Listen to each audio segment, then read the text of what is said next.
বা বাজার এক্সপ্লোর করার এই সমস্ত আলোচনা হয়েছে। ওরা বলেছে আমরা ডেফিনিট কর্ম পরিকল্পনা নিয়ে আমরা এগুলে তারা এবারে সহযোগিতা করার আশ্বাস দিয়েছে।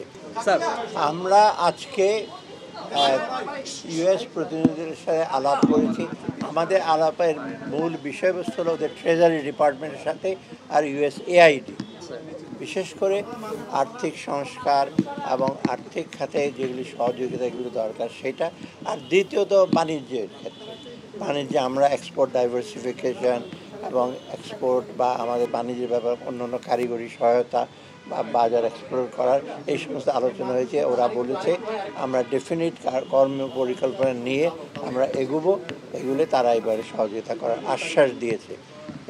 স্যার, এটা চুক্তির অ্যামেন্ডমেন্টের কথা আমরা স্যার দেখলাম, এটার না অ্যামেন্ডমেন্ট দরকার হলো কেন স্যার? না অ্যামেন্ডমেন্ট এইটা যে চুক্তিটা ছিল ওইটার নতুন করে আরো $200 মিলিয়ন যোগ করা হয়েছে ওটাতে, তাই না? ওইটা আমি ডিটেল বলবো। ওইটার সাথেই $200 মিলিয়ন যোগ, তার মানে আরো বাড়তি ওরা টাকা।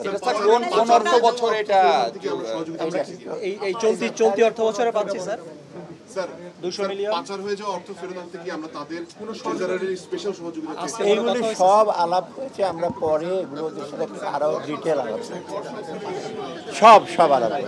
Thank you.